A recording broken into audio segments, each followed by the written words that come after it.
May, isn't it? I don't know what day it is. Welcome to the May breakfast. Who hasn't been here before? Welcome. Double welcome. Now, this is what I want to do because this is pretty cool. Can you raise your hand if you are a for-profit, what do you call it? The dark side? No, just kidding. For-profit business. Okay. Now, can you raise your hand if you're a not-for-profit? Yes. How cool is that? So, welcome to NFP Connect, and I'm very excited about this. What happens is, something happens in the community or a theme comes through, and we then go to the team and say, who do we think? And generally speaking, everyone says yes, and everyone said yes. So I'm so excited. I'm not going to introduce them too much, because they will introduce themselves, but we've got Ross Smart from the Newcastle Knights, and if anyone knows, Monique is also here, which I will hit her up with questions. She doesn't know that yet. Oh, actually she does now. So Monique is also with the Knights, but used to be at Oz Harvest, and was one of the founding establishers. Did you establish Oz Harvest in Newcastle? No, I missed the first 6 months. Oh, but came in after that. There's nothing happens in 6 months. That's where all the hard work started. Yeah, all right. So then we have Ellie Wells. Where's Ellie? So Ellie has done some really amazing stuff, and you'll see, I dubbed her in for the Newcastle Herald. So you'll see some of the stuff, and we'll talk a little bit about that. But Ellie is with Hunter Breast Cancer Foundation. And I just have to say, my best friend one of my close friends had a double mastectomy on Friday, and she said to tell you, thank you so much, because she is living proof that what you do is amazing. So I've got 2 pillars for her, and she's very happy about that. And just the support that's gone on through that has been amazing. And then we have Kate Britton. So everyone knows Kim Britton. You know Kim, and if you look at them, like seriously, it's like the mini. And so Kate is this amazing woman who's come through and has just done the Newey Annual. Did everyone participate and see at the big art festival? So these 3 amazing people did not have to say yes, but they did, and so we're really looking forward to this. And why you're all here. So our breakfasts are proudly supported by Beyond Bank. Kylie's like, yes, they are. Kylie and I have been in partnership for a long time. We were talking with Sue before, and I don't know how everyone puts up with me, but anyway, I thank you. But Kylie, our partnership is really good and grows. They're the first bank that was a B Corp in Australia, which is pretty amazing. If you don't know what B Corp is, look it up, it's awesome. But I will let her talk. Thank you, Grace. And for those of you who are new, Beyond Bank has been around in Hunter for nearly 50 years under different branding, obviously. But we're a customer-owned bank, which means that any profits we make don't need to be distributed to shareholders. We get the privilege of being able to reinvest those into our communities. And we reinvest around $1.4 million a year across the country. In the Hunter, I'm privileged to look after this region and the not-for-profits that live within it. And as Grace said, if you've ever wondered what banking means to your community, then you need to seek out a customer-owned bank, because that's where your funds go. We're proud to present these breakfasts, Grace's breakfasts, and we hope you enjoy today. We're thrilled to hear about all these events going on now and the bubbling of people's interest in getting back involved with them. Thank you. So a couple of things that happened. Our last breakfast was on boards. Is that how long ago it was? It was boards, wasn't it? Yeah. So there was an email that came out, and you would have seen that if anyone's interested in being a board member, you can apply to a little web page that I've created, or if you're a charity that's looking for board members, you can have a look at that. It would have been on the bottom of the first email if you haven't deleted it. But if you do want that information, please let us know. So what we're trying to do is connect the dots. I will bring Donna up. So Donna is hosting this breakfast. So Donna is my little. She is little. Look at it. Ready? Wait for it. Look at her. Aww. So Donna and I have been friends for a long time, and was one of the founding people. Marissa was there too, when we used to have breakfasts, coffee groups. Donna, in her own right, has raised millions of dollars, is the statement that I was about to say, but worked with Camp Quality for many years. So you would have known her at Camp Quality, but but she's now at Jenny's place. And she is a phenomenal fundraiser. 1,000 Ks for Kids raised how much in the time you were there? A lot. Millions. And one of those really unassuming humans that has done a lot of work in our community, and you would know her. So Donna is hosting this breakfast this morning. So I will hand it over to you. And Ross, Ellie, and Kate, if you would like to come up and take a seat, we will start. Thank you, Gracie.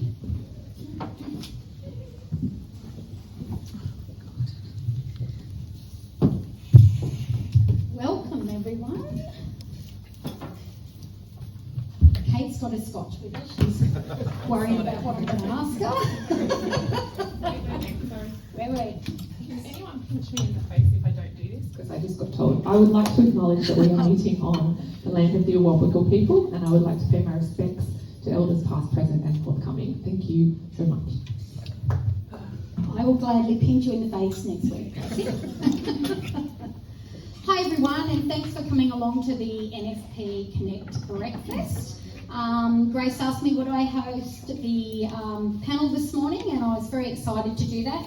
I've been working in events for about 15 years now, so I know the exhilaration of it and also the frustration of it. So there's lots of plates that have to be spun, let alone when you introduce a pandemic into the world. It brings up a whole other lot of issues. So we've got some questions here that we want to ask our panel, and hopefully this gives all of you guys lots of insight into how they handled the world when the pandemic was on. So Kate, Ross and Ellie, we're just going to go along, and if you guys could tell us a little bit about your background, your current work role and how you got into events-based role, just in a few minutes, that would be wonderful. Thanks, Kate. Sure. Hi, everyone. I'd also like to acknowledge that we're meeting today on the land of the Awabakal and Warramai people, and pay my respect to elders past, present and emerging. My name's Kate Britton, as has been said, and I suppose I've been at City of Newcastle since August 2019. I was brought in to develop and deliver the first new annual Arts and Cultural Festival for the city. So obviously it was a reasonably exciting time to do that. Prior to that, I've been working in mostly arts and cultural festival spaces for the last 10 years or so. I was at a festival called Art Month Sydney before I came here, and I've worked across a number of different kind of contemporary performance, visual art, dance, an array of different art forms and festivals across the last decade, I suppose. So that's me. Thanks, Kate. Ross? Thanks, Kate. So I'm Ross Smart. I'm the Chief Commercial Officer for the Newcastle Knights. I've been in the role since September 2018. I'm an accidental events person, I guess is probably the best way of putting it. So I'm a sports journalist by training. Worked in numerous football clubs in Sydney before getting out of football and moving to Newcastle back in 2012. Worked in local government and state government for approximately 6 years when my previous role was coming to an end, and all of a sudden football came to take me back. So my areas of responsibility are partnerships, community as well as events, and communications as well as a big part of my role. So it's been quite the journey, but it's great fun, and that's probably the if you can do something you love, then it's not work, as they say. That's right. Thanks, Ross. And Ellie? Hi, I'm Ellie Wells. I'm the General Manager of the Hunter Breast Cancer Foundation, and I'm probably a bit of an events tragic. I spent 10 years at HMRI doing their internal comms and marketing, and just ended up organising all of the events by default because I couldn't help myself. And I've been at HBCF now for 2 years, and I sort of do a bit of everything there. We now have 2 events people in our team, and it's growing all the time. So we're very much in the event space at the moment, and hoping to raise a bit of revenue. So. Thanks, Ellie. So if we all reflect back on the time before COVID hit us, what was it like to organise major events then? Kate? I was joking, I think, with people recently where I said my biggest fear, I guess, in major events pre-COVID was weather. You know, sort of watching the forecast, and I had this kind of moment about a week before the festival opened in February this year, where I was like, oh, I haven't even looked at the forecast, you know, I've been so busy pandemic planning. So I guess, you know, as anyone that works in events knows, there's always a lot of kind of balls to juggle, a lot of things that you've got to work through, a lot of contingency plans to make.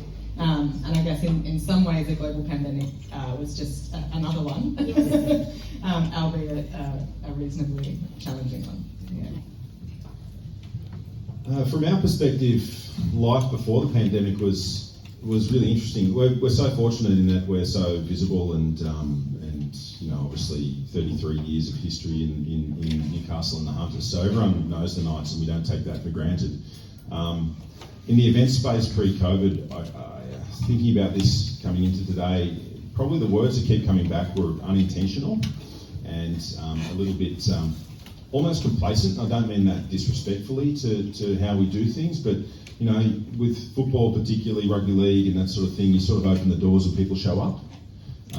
And we've been really fortunate, even through a really challenging time. Last decade for the club hasn't been fantastic in terms of on-field performance, but people would still turn up. You know, 2019 we had 20,000 plus members. We had a 19,000 average crowd for 12 home games. It's phenomenal, and we don't take that for granted. But now it's sort of it's really interesting looking back 2 years and going, we sort of patted ourselves on the back because this is how we do things and we do things well. And now it's completely changed, and it's changed for the better too, albeit through the pain. And listening to Kate, absolutely. Weather used to be the number one thing. You look at the long range forecast and go, oh, that could take 5,000 or 6,000 people off the expected crowd. Whereas now it's very much about what are we doing to actually provide value back to the people who provide value to us, and that's been a really a welcome byproduct, that's for sure. Yeah. Ellie? Yeah, look, I would completely agree. I think there was a level of complacency pre-COVID, especially in breast cancer. It was October, that is Pink Month, and that is what we do, and we have a big structured breakfast, and we just follow that plan no matter what. So I think COVID has really made us think on our feet and really question everything we do in event space and really sort of ask ourselves what the value is rather than just going ahead and doing it just for the sake of doing it. And it's certainly made us work a lot harder for each dollar. So yeah, it's definitely changed, but I think it is for the better. Yeah. Ross, can I go to you and ask you what's been your favourite event to organise? We don't do a broad range of events. We do 12 major events a year, being home games, and then some gala events in and around the side. So we do season launches, community season launches. We've got a gala happening in June for a 20th anniversary of the 2001 Premiership, and we do a season awards, and that's pretty much it. So it's a reasonably defined period, array of things. But from my perspective, and I've worked on the operational delivery side of game days as well, even though I've never actually been an event manager per se, but having held a microphone at major events and that sort of thing, nothing beats game day. Game day it's such an all-encompassing beast. It's a 12-hour day. It's you want to put on an entertainment product, almost to the point where on the commercial side we are impacted and our lives do swing on-field performance, but really it's almost secondary. It's about putting on a good show, and again, some of the learnings from COVID has been we put our efforts and our investment in the right areas to make sure that people are going away with something that they can't get when they're sitting at home watching on television. So yeah, game day itself is the number one event, and it's where we make the majority of our money and for the year, and it's a really important one, and it's great fun as well. A great big buzz day. Absolutely, Isn't it? it's adrenaline Yeah. from start to finish. Yeah. Ellie, what about you? Have you got a favourite event? Oh, look, favourite and probably most proud of would be two different things at the moment. Recently, we did our first post-COVID event with the Hunter Melanoma Foundation, and that was Knockers and Moles, and it was over Christmas. We were still sort of humming and hawing about whether we were going to do it. So 3 weeks out, we decided we were going to press the go button and organise it in 3.5 weeks at a venue we've never been to before, with absolutely no infrastructure and a whole bunch of drag queens. So it was very challenging, wasn't it, Claude? But incredibly valuable and something I think we're both really proud of at the end of the day. And there was a lot of glitter and people dancing on tables and COVID pressure, but we got through it and had a really good time. And that sort of collaboration is something I think that we'll see a lot more of going forward post-COVID. So yeah, that's probably the one I'm the most proud of, I think. And Kate, what about you? Well, I guess I'll say New Annual as a whole is my favourite event. But within that, I think there were a few projects that were particularly kind of special to me, which were very much the work that we started. Some of the earliest projects, I guess, that I started developing were with some of our local arts and cultural companies, and I'm sure a lot of you would know Catapult, the incredible contemporary dance company that is based locally, Curious Legends, who are amazing kind of large-scale puppetry performers, and they did that great event in City Park recently. So some of those organisations really early on obviously I connected with and kind of said, you know, we've got this new platform coming essentially, and what have you been wanting to do that, you know, you haven't been able to locally, I suppose, and let's take it to the next level. So I had kind of commenced these conversations, this planning, and then COVID sort of put everything on hold. But there were those handful of projects that I was lucky that council decided we could continue kind of working through and planning. And we were able to kind of continue to commit to those local companies through the pandemic, which was a real game changer, I guess, for them in their ability to keep afloat.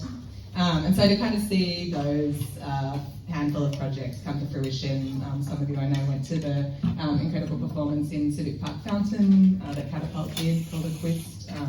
Curious Legends had a great performance out at the Summerhill Waste facility. So we kind of had the opportunity to I guess, kind of think outside the box with those guys and keep working in different ways through 2020 and getting that kind of support out to them to keep artists on the go. So seeing those few kind of performances happen in the festival finally after a very long road was really amazing. Yeah, that was incredible. I couldn't believe how many plates and events you had to spin in a 2-week period. Like, just from what I was hearing from your mum at work, I was freaking out. That was a lot. Yeah, it's a lot.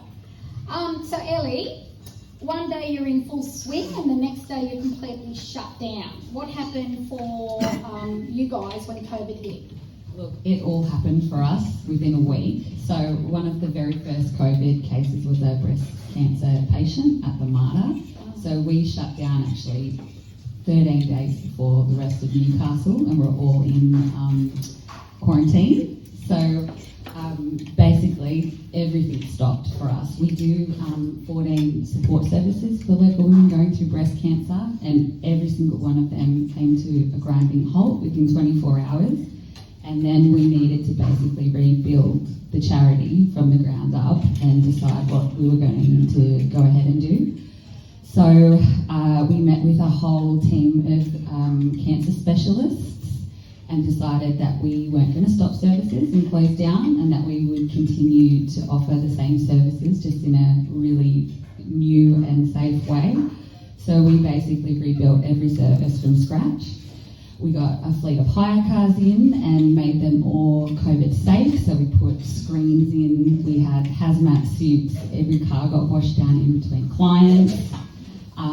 We changed the way we delivered all of our wigs and prostheses, so it was contactless delivery to people's doors in boxes that were like left at the door for 24 hours and wiped down in between visits. Every single service got rebuilt through COVID, and I think we're really glad that we did it, because now we're servicing triple the amount of clients that we did pre-COVID. So we've gone from doing about 46 clients a week to doing over 250 now, and doing 1,000 services in any 1 week. So I think, yeah, it paid off, but it basically took us rejigging the whole foundation all over again. Wow, that's massive, isn't it? It was big. From scratch, yeah. Ross, how was the conversation with your supervisors and staff and others around you? Gut-wrenching is probably the best way of putting it. And picking up on what Ellie's just said, we're really aware that we're entertainment at the end of the day. My wife's a nurse, so she was getting the notifications on email every day from January onwards, and she was saying, you need to take this seriously, you need to take this seriously. It's probably fair to say rugby league in general was reasonably late to the party. But we had a home game. Our first event for 2020 was against the New Zealand Warriors. It was on a rainy Saturday afternoon. The Warriors had flown out for the game. We were asking ourselves the question, Canberra were playing in Canberra on the Friday night, and an hour before their gates opened, there was still a question mark as to whether they would open at all. Now up here we were in a little bit of a different situation, so we had a crowd of about 12,000 people on that afternoon. Effectively that day that the NRL announced that the Warriors wouldn't be going home, so as they were actually playing the game, they didn't know that. They got told that after the game, and then they went into, and they haven't, essentially aside from a short period of time, they essentially haven't been home since then. So that's a remarkable thing. But coming back to the personal and inside our organisation, it was an incredibly testing time. We had staff stood down for a number of months. Those who were left were sort of pulling massive hours across the commercial side of the business. We were sort of relocated our office space, which is at West Mayfield, was basically given over to the football team, and all of our commercial and community staff moved, was stood down and moved over to New Lambton, where we remain. And coming to the events space, we had staff that were stood down for 3 months. Without work. Events, initially I looked and thought we might not have a game until 2021, let alone a game with people inside the venue. Now, fortunately, and again, disproportionately, rugby league was very lucky, and professional sport in our country was very lucky because had the size and scale to leverage government and really leverage the want of government to get back to some sort of normality. So we did get back to playing in late May. We did get back to crowds through that July window, limited crowds and that sort of thing. So we were incredibly fortunate. We managed to salvage a fair bit of the revenue that we'd forecast for the year. But coming back to that, the personal impact, I don't need to single Monique out, but Monique was stood down for 3 months, which was heartbreaking, and that was something that had a real toll on those who were stood down and those who also sort of still had to pick up and keep going. So it was an incredibly testing time. Yeah, a lot of really tough decisions, wasn't it? Very much so. Yeah, it was. And we were. It's fair to say we were operating in a fairly information light environment as well, from NRL level down, and even our organisation. Looking back, we could definitely have done things a lot better than what we did. But when you're sort of operating without a roadmap in a 1-in-100-year event, it's a bit of you sort of turn up every day and you follow your intentions and try and do the best you can, and hope that works. It was an incredibly testing time, and the empath in me looks and goes, we got a lot of things wrong, but we managed to keep the joint rolling, so we could come through it. Thanks, Ross. Kate, having come from a place where you had no idea for a small moment if there would even be any public events, what did that mean for you? Well, I guess, speaking of the roadmap, I was kind of in the reasonably early stages of developing the roadmap, I guess, to our event and to what that might look like for the city, for the arts community here. So when we first heard the news, I guess, and it was like, well, this event hasn't happened before. We haven't been speaking. We've sort of done some community engagement and been talking to people in a pretty general way, but we don't have marketing out there. And I thought, this could be it.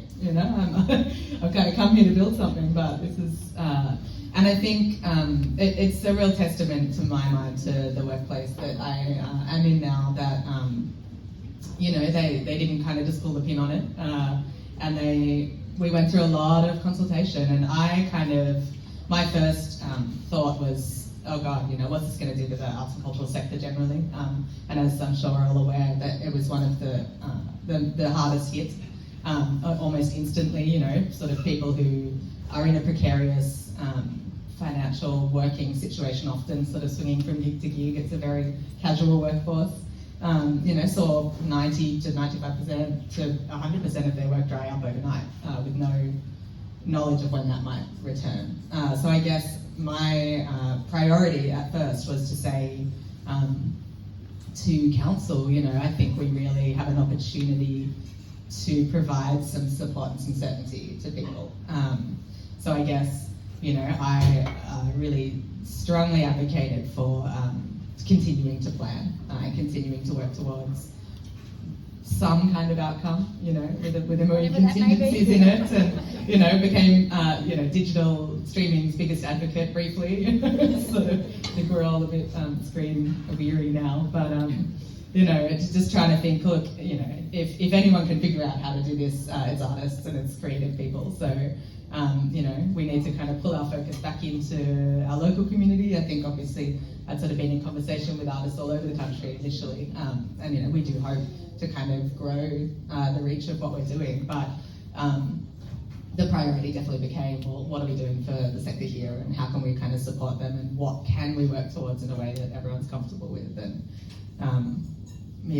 so I suppose we just sort of picked some new dates and forged on in a lot of ways. And I actually ended up picking up a few extra staff to support that work from the theatre while they were in their shutdown, so managed to kind of also provide the meaningful work, whatever that means, to some others in the organisation as well. So that was fortunate in many ways. I mean, I guess the thing is, everyone was in the same boat, weren't they? It wasn't like it was just one of us or a certain area. Everyone was in the same boat, trying to figure out their way through it. So, Ellie, how quickly did you have to shift gears when COVID hit? Like literally straight away? Within 24 hours. Because of your Look, we shut down and we had people booked for transport the next morning at 8 o'clock. So we didn't have any downtime at all. We met at midnight and made a decision, and we're back on the road at 8 a.m. the next morning, because cancer life just doesn't stop. So we really didn't have a choice. We just had to decide whether we were going to continue to do services or not, and then that meant that we needed to keep fundraising. So we had to figure that out and how we're going to pay for it through COVID as well. So it all just kept going and actually grew. It tripled almost within a couple of months, and we ended up having to recruit a whole bunch of new staff just to keep the resourcing going, because the services were so in demand. I think too, a lot of other services started to slow at that same time, so we absorbed a lot of extra referrals through that process. And look, I'm really glad that we're at the other side of it now and things are getting easier. But it was quick and it was stressful, and there was a lot of very late nights for the first couple of months as we were trying to figure out how we were going to do all of that in a completely new way. So. And of course, Ellie, as you've been, in a management position, you would have had people looking to you to say, how are we going to do this? What are we going to do? Like, it puts a lot of pressure on you as well. So how did you process it all yourself? Yeah, look, I think we just didn't really have a choice in my mind. It was just, we either continue to help people or we don't. And that seemed like a no-brainer to me. We just had to do it and figure out how we were going to do it. And the board, luckily, were really, really supportive of through that process and of reinventing and trying to keep all of that going and investing the bit of money we had set aside for a rainy day into those services. So, look, it was a bit daunting, but I don't think at the start we really knew what we were in for either. So it was sort of like a plan for a month, and then it became a plan for 6 months, and then it's become a 2, 3, 4, 5 year plan, and we've actually not been back to our office since the day we walked out from quarantine. So You're still not back? Still haven't got, well, we won't, because it's just more money in the bank Yes. for support services and staff. So we made those decisions really early, and I don't think I really knew what decisions I was making, to be completely honest. But yeah, look, I think it's probably all for the better, and we're certainly seeing the benefits of it now. Yeah. So. And did you have a lot of concern amongst your clients as to what would happen with the service? Or No, look, I think I'm a big believer in just fake it till you make it. So we were just on the phone to them, assuring them that we were going to be there to pick them up and to give them all of the support that they needed, and just talking them through how it was going to be different. So there was a lot of time on the phone and a lot of conversations, but I don't think they really were aware of what was happening in the background. I hope they weren't anyway. Yeah. So they were, look, and they're probably our biggest supporters now, and they're all out in the community doing fundraisers for us, which is really great That's to see. wonderful, yeah. So they're all back. We actually had a movie night on Friday, and all the clients that we were helping at the start of COVID are starting to come to events now, and all their hair's growing back, and they're looking really healthy and happy. So it's really nice to see. Yeah, we've come out from under the cloud a little. haven't we? Yeah. How about you, Ross? Did you find a lot of people were looking to you for answers and what to do and how to do it? Yes, absolutely. I vividly remember the last week in March last year. So, game I was talking about earlier, we had a reasonably normal week the following week, even though we knew that the following week's game was going to be behind closed doors. That was down in Sydney. So that was the basically the last weekend, last full weekend in March. And then the last week of March, we pulled everyone in and said, right, this is what's happening. The competition's been shut down for an indeterminate period. Without getting into the nitty-gritty, we get paid monthly, so we'd already been paid for that week anyway. So everyone worked from home for that week, and then we'll be in touch on the last business day in March as to what April looks like. Now everyone went home, and I was working from a boardroom at New Lambton because we had executive team meetings every day, and I remember sitting in that old boardroom. I was pretty much the only person in that level of the office. And I sat down and drafted this email to the team just saying, I know I told you I'd have an answer for you today, but I don't.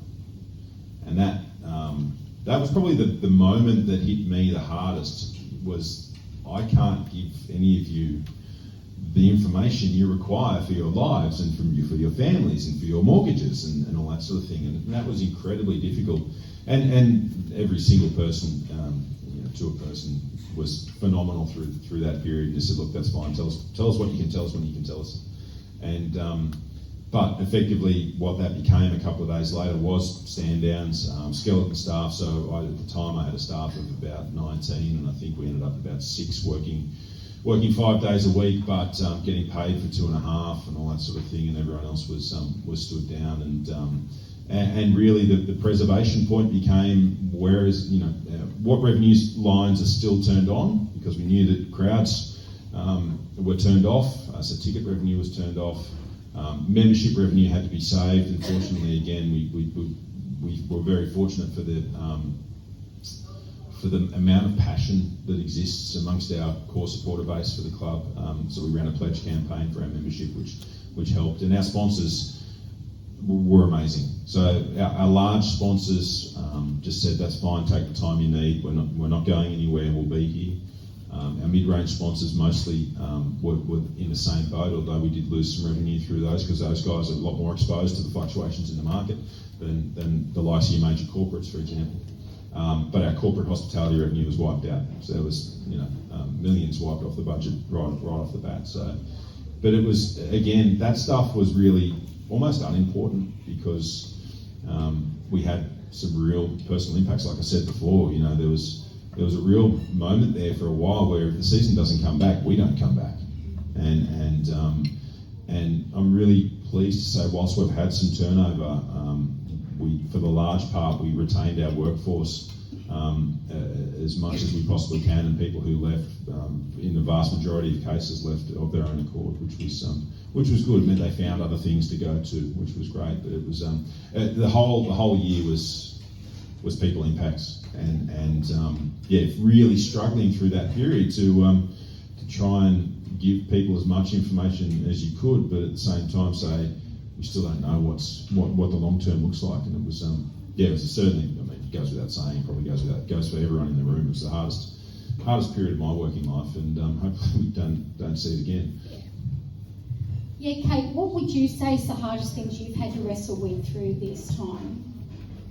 I mean, I guess just the uncertainty, Yeah. like you said. I mean, I think, and it's interesting to hear, you know, everyone else reflect, I suppose. I was just thinking, I think that what it really forced everyone to do was kind of come to terms with, well, what is the absolute core of our business, and, you know, what is it that we do deliver, you know. I mean, in your case, obviously you sort of have these services that you kept going with, and I think for me, that kind of moment came, I suppose, and it's like, well, you know, sitting within a local government context, I suppose you have different driving factors. You have a lot of different kind of responsibilities to the community. So whereas I guess in some of the roles I've had, the response may have been, oh, well, you know, our kind of core business is this event and providing people with this sort of experience, and that is still the case. I think for me it was about starting to think of what I was doing within the organisation in a different way, I guess, and kind of reimagining that to think, well, you know, outside of the event itself, what is it that an arts and cultural kind of festival and these sorts of experiences provides to our community, to the sector here, to the, you know, and what elements of that, I guess, can we kind of salvage? How can we imagine that being delivered in a different way? So, you know, when we were sort of thinking, well, we don't know when we're going to be back to live events, you know, what is the value of a digital kind of event to people and that experience? And, you know, I think we definitely saw that, you know, those sorts of offerings were still really valuable. I think particularly at the start of the pandemic, you know, people needed kind of inspiration and, you know, contemplation and distraction, you know, in lockdown, and the kind of capacity of artists and performers to offer that, I think, is really special, and that kind of value and that experience that is at the heart of what I do, I guess, could happen outside of that live context if it needed to. And so I suppose, yeah, I mean, the sort of endless contingency planning that everyone dealt with in 2020 was a nightmare. But I think ultimately what the real challenge was sort of understanding what it is that lies at the core of these events, I suppose, and how we can kind of continue to deliver on that promise outside the structure, or potentially living without the structure that you normally rely on. Yeah. Thanks, Kate. Ellie, would you say, were there any blessings or benefits that came out of this whole COVID pandemic and the way that you've had to change doing things and what had to be reimagined? Would you say you've got any real blessings or benefits from it? Yeah, absolutely. I mean, coming on as the general manager, I sort of got the opportunity to completely rebuild the foundation from the ground up. So we got to sit down and go through every service and every event and every marketing and piece of merchandise we had, and really assess the value and the impact that had. So we used those first 6 months to really plan and reimagine what we wanted the foundation to be like during COVID and post-COVID. So it was enormously satisfying, and we got to really look at everything really deeply, I guess, and decide what we wanted to continue with and what we wanted HBCF to be in the community after. So we did a complete rebrand. We chucked our logo out, we chucked the website out, we chucked most of the merchandise out, and we sort of started again, which was really, really,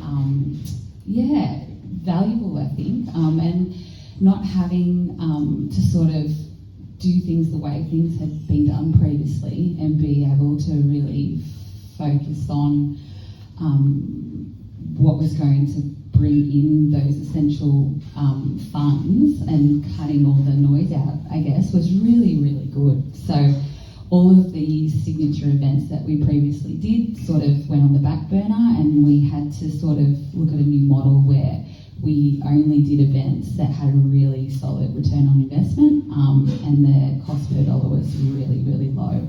And that was really clear that it was community fundraisers. So we did a whole campaign around activating community fundraisers within the community and redid all our digital platforms to make that process as easy as possible for people.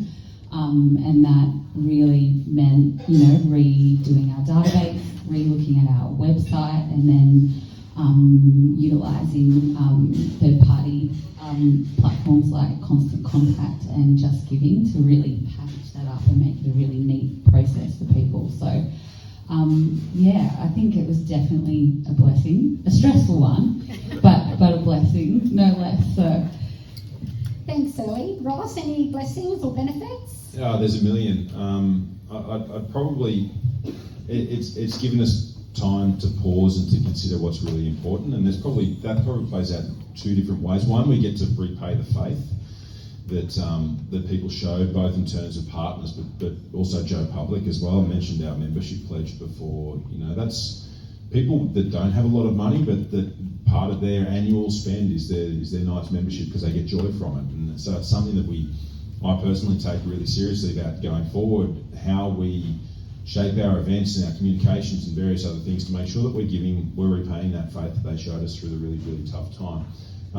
Secondly, and it's a bit away from events, although there is a crossover into events, it's actually given us the opportunity from a board level down to sort of reassess what's really important. Like the guys at Soul are a perfect example. So we're working on a program with them at the moment that's been something that our board are really focused on doing.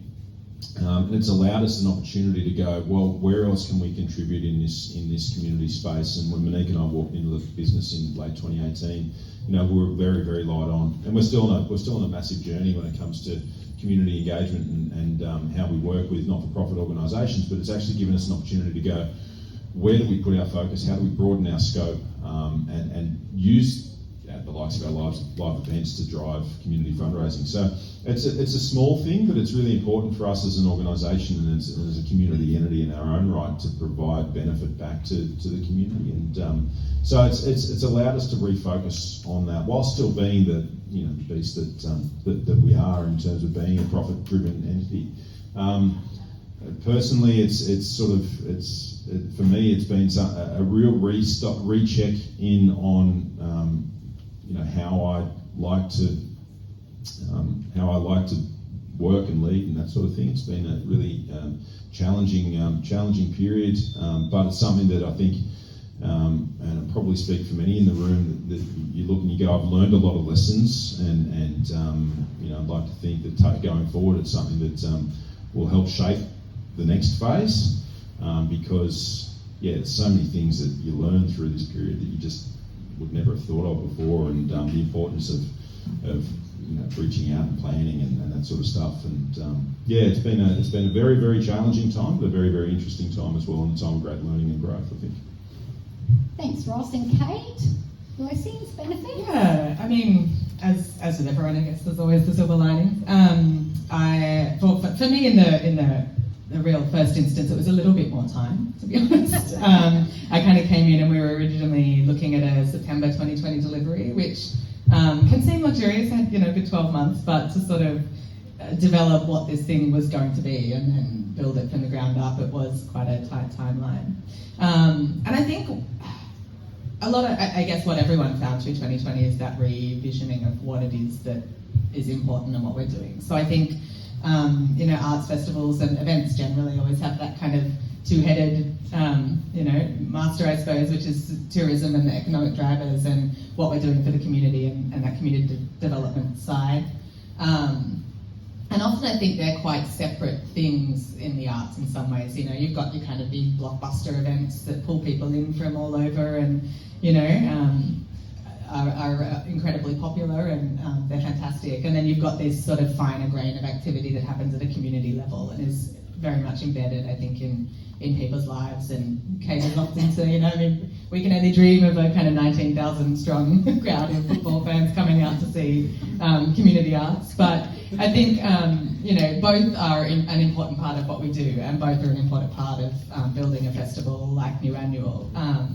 But I think for me, you can't have the bigger kind of economic tourism, cultural tourism success without the community level engagement. And I guess to have the opportunity to build the festival and launch the festival in a context where that very much became a priority across what a lot of people were doing, I think, looking back at the community, was a blessing in some ways, you know, to sort of try and do one really well and then look to build the other, you know, as the event kind of grows.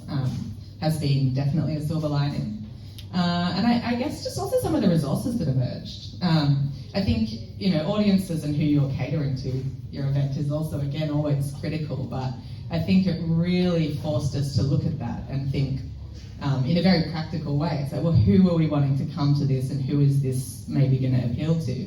And what is their level of comfort, you know? You sort of got your young comedy crowd that were really just ready to come back as soon as they could, you know, and they didn't care like what the circumstances were. They wanted to go, you know, have a drink, sit down, have a laugh, be out with their friends. And then you've got, you know, a lot of your sort of real heartland audience in the arts is a bit older, you know, are possibly kind of retirees that have a bit more time and, you know, a bit more kind of capacity to get out and want those sorts of experiences, and you know the level of comfort for those people in returning to events, and you know it was very different. So I guess being kind of forced in some ways to really think through those who's our market and how do we make sure that their experience is what they need, which you always do, I guess, but in a very real way with COVID, it's like, well, these people aren't going to come if they don't feel safe.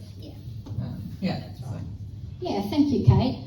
Oh, well, thank you, Ellie, Ross and Kate, for all that amazing insight. It's been wonderful to hear from such three really different organisations, but really all just struggling to find our way through it in the end. So, look, it's 8:20. If anyone needs to leave, please leave. But otherwise, if anyone's got any questions for the panel, Grace will come and take the microphone to you. Anyone? James does?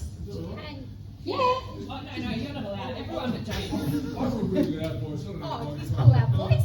First, thank you guys for sharing this morning. Really great insights. Probably a question more for you, Ross. I don't think it's probably easier to understand, but when you go to a footy game, everyone's watching what's on the field, and there's something that's gone, and I was curious about what you saw them watch when the field was no longer there. Particularly your members, what were you putting in front of them, or what were you encouraging them to see that wasn't made in the game?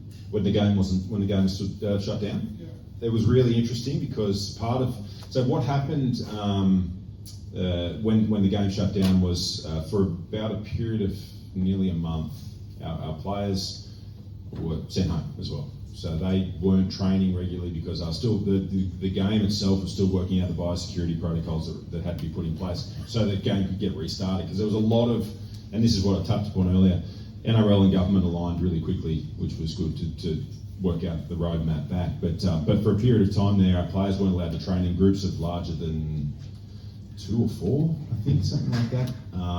You know, because everything, and what's more, when they did come back, there was a group of 50 that was in place. So we have a 30-man squad with then a handful of development list players, so about 34 to 35 players, and then the rest staff. So if you think about head coach, 3 assistant coaches, a general manager of football, and various other strength and conditioning and stuff, that 50 fills up really quickly. So our media team, for example, weren't part of the 50. So we had to think very, very quickly and overcome some pretty significant obstacles around how do we chronicle and profile our players through our own digital channels, for example, when we don't have any access to them. So like everyone else when it comes to Zoom and FaceTime and that sort of thing, you know, we very quickly tried to get as much content from our players, basically user-generated content, from our players to sort of show what they're doing in lockdown. Again, that empathy piece around everyone's going through this together. Even your footy player on hundreds and hundreds of $1,000s a year is sitting at home bored, going, "How do I prepare for when my job comes back?" kind of thing. So, it was we did a few things, player blogs and that sort of thing, just to try and drive content, and we actually saw some really good. Some good numbers come through our channels, but like everyone else, I think there was I think Netflix and the like got a lot of benefit through that period as well, from people not having their usual things to focus on. We ended up coming back at the back end of May, so coming up 12 months, and our TV audience, for example, we had 21 games last year instead of the usual 24. So 20 regular season games and a final, and our TV audience went up 26% year on year. So from 4 less games, I think our TV numbers in terms of viewership in 2019 was around the 10 million mark. It was nearly 13 million last year, just from people craving something live, and again, we're really fortunate. We've got an average crowd this year of 20,000 people, which is amazing. When you think that, over in the UK, for example, their major sports are still behind closed doors, and they're looking at coming back on the 17th of May for the first time in over 12 months. So, it's we've been really fortunate in the Australian context, in the Australian sporting context, and having like, that's another benefit, is that our government relations approach is a lot stronger now than what it was, going back to this, and that's a club level, game level as well, and that's such an important piece of our puzzle. I have a question. No, you wait. So, if you think about before COVID, you might have had a plan A and plan B for all of you.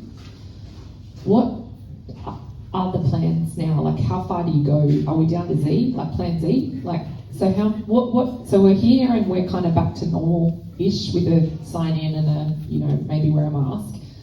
But what does plan C, D, and E look like now? If we get shut down again tomorrow, what happens? We're kind of on plan unicorn at the moment because we never anticipated having the service uptake that we have now currently got. Can you talk about that? Like, because you told me where you were and where you are now, so can you tell us what that looks like? Yeah, so we were just doing all of our forecasts and budgets for the next 2 years. We've gone from spending about $100,000 a year to spending about $500,000 to $600,000 So a year. patients though, you had how many patients and now how many do you have? We had about 40 that we were servicing, and now we've gone up to almost 300 at any one time. Yeah. So, like, we've gone from having like a monthly bill of, about $1,000. I think the one I signed on Friday was for 47 for the week. Yeah. So, our plan has changed, I would say, fairly drastically. We're not even on plan A, B, C, or Z now. We're on plan, we need to completely redo this whole thing from scratch and work out how we're going to keep supporting this level of people in the community. So I'll just be quick, but what happened? Where did they come from? Because it's not like we've just now got this mass intake of people. Yeah, look, I think a couple of things contributed to it. I think there was a lot of different support services in the community pre-COVID that don't exist anymore. So there was definitely a big uptake from that. And I think there was a lot of people that didn't know that we existed, and we probably weren't doing a good enough job at getting our services out there in the community. And then through COVID, coming in really strong, all of those people started to, all of the clinicians at the hospital started referring every single breast cancer client to us. So now I think pretty much as soon as someone gets diagnosed, we get the referral. So I think it's just actually a true indication of how much breast cancer is in the community at the moment. We're just actually helping them all. And there has been a real surge in breast cancer diagnosis as well, especially in the last 6 months. I think there was probably 12 months where people didn't get their mammograms and didn't get screened because the hospitals are experiencing a huge influx in cases. So we're just sort of a reflection of that, I guess. The numbers have gone up, like they've doubled and they're almost tripled at the Mater and at Newcastle Private. So it's just that busy in the community at the moment. Oh, goodness. It's kind of like what Ellie was saying. We went through plans almost weekly through that 3-month period. our thinking is entirely changed. We're still a bit planning light because football, the nature of football is you go from week to week and that sort of thing. But certainly putting in plan in place for this season, we were really intentional around what we wanted to do and what we wanted to change, and that's reaping dividends at the moment. More broadly across the commercial sphere, there's almost a bit of survivor benefit kind of thing. Like we're stronger today than what we were pre-COVID in terms of our key revenue drivers, but we also now need to forecast out way more in advance than what we ever had before. So that's a process that's underway at the moment from a planning perspective. In terms of Plan A, we probably had Plan A and maybe half of Plan B, and now we're probably spanning a lot more of the alphabet than what we ever were before. Let's say that. I guess for me it's not necessarily about making a million plans. I think it's about, events you always have to respond to things that just come up, and you have to trust in the kind of robustness of your team and capacity to do that. And beyond that, I think it's more, I sort of think of it as thresholds almost, where, if you have a wet weather plan, it doesn't really matter if it's, a drizzle or a hurricane. It's just about at what point is it too rainy, So I guess when you're dealing with a kind of pandemic, it's like, well, are we going to have a live audience or not? Can we have a live audience or not? It's at a point you have to kind of stop changing your plan, even if you could, because it's like the capacities thing, that was our biggest challenge, I guess, for February, because we were at that period where it seemed like every 2 days they would change the numbers of people that could attend events. But at a certain point, we were like, well, you know what, we planned it for 80, and that felt safe at this time. We could now have 250, but what are we going to? It's like, do we madly scramble to kind of bring in all that infrastructure, market it, suddenly release a whole bunch more tickets, or do we just run a great event for 80 and hope that, next time we'll plan for 250? Because I think, you'd go insane trying to get through the Z, I guess. I know I'm mindful of time, but I'm Michelle Faithful from Campus Housing. I've got a number of different hats that I wear, but and a number of different events that are all very different. But I'm just wondering from, I guess, an organisation's perspective, we're all a bit reinvented out, and we're kind of we've been forced to do that. I'm wondering now whether, we're probably all a bit tired. We don't have the energy to think that far ahead, but I'm curious to ask about whether or not we're looking now, if organisations are thinking about constantly, like reviewing every year your strat planning days, you're doing this, you're doing that. Are we actually going to continue to see how we can keep evolving, or are we just going to rest on our laurels when we get through this and go, let's just, keep going with how we're going? I'm kind of wondering what your thoughts are on that, and whether you think that might change in the future, or you think we'll just, I think we've all realised the benefits of it, and can we keep doing it, I suppose, is the question.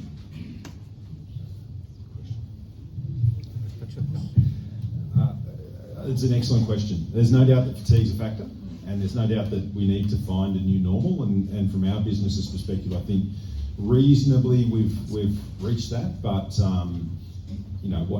what this experience has taught us is you need to, the strength of human resilience and what everyone's spoken about today about the need to pivot on a moment's notice, I think we'll be better equipped for that in future.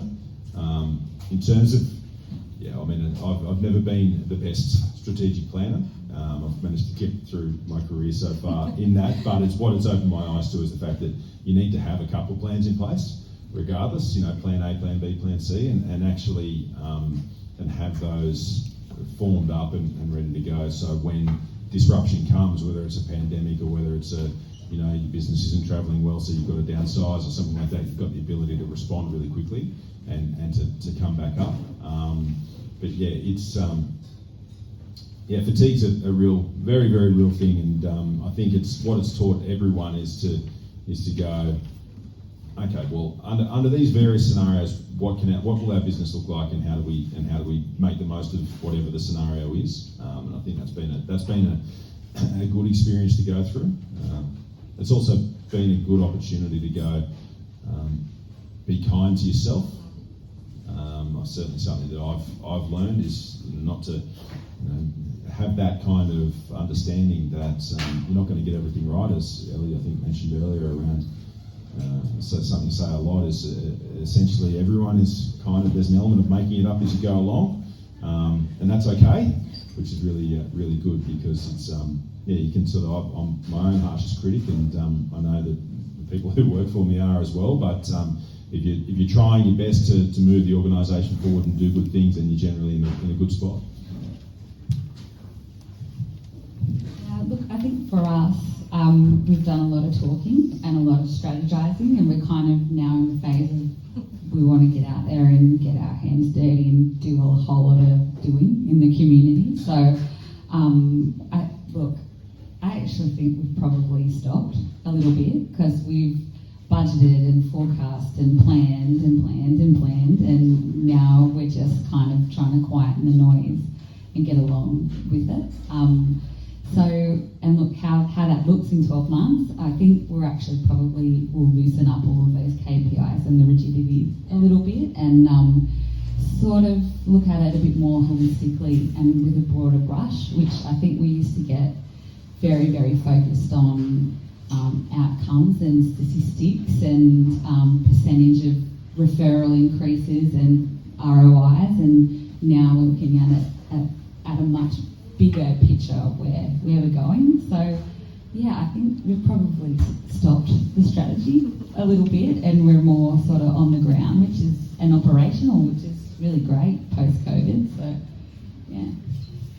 Yeah, I mean, I guess it was similar. I think, 2020 taught everyone the value of being able to take that kind of step back and look at the core of your business and look at what it is you deliver, but ultimately there's not value to doing that constantly. It's like then you lose sight of going and rolling out that plan, and there's a real value, I think, as well in iterating a plan rather than kind of chucking it out, and that happens over cycles. So I suppose 2020 was like everybody's strategic planning year, but not every year can or should be about that level of organisational reckoning, I guess, right? So you've got to just sort of be doing the doing once you've done the planning. That's it for questions. Yeah. Well, can everyone give a round of applause to our wonderful panel? Thank you so much for coming along and giving us all your insight today, and we'll all just see what the next 12 months brings, eh? Fingers crossed. I'll hand back to Gracie to finish off and tell us about our next breakfast. Have you organised it? Have I organised it? No, we haven't. We don't have a breakfast yet. In saying that, if anyone has a topic or thing that they would like to discuss or talk about, you can come to any one of us. So Nikki, Kim, Donna, myself, and yeah, we're kind of, through the pandemic, we've got a meeting tomorrow, but through the pandemic we were like, well, what's needed? I think I kind of, we have a monthly breakfast because that's what we've done for nearly 10 years, but it's like, well, what's actually needed? And I always worked on that front of, what's the next topic based on what's going on for us, because it changes every month. So I don't do 12 months planning in advance, because what's relevant in March might not be relevant in April, given what we just talked about. So thank you so much for saying yes and being here and giving us your time. If anyone has any questions for them, they might stick around. Otherwise, I really appreciate you guys being here so early this morning. I hope you got a lot out of it, and have a fabulous Tuesday.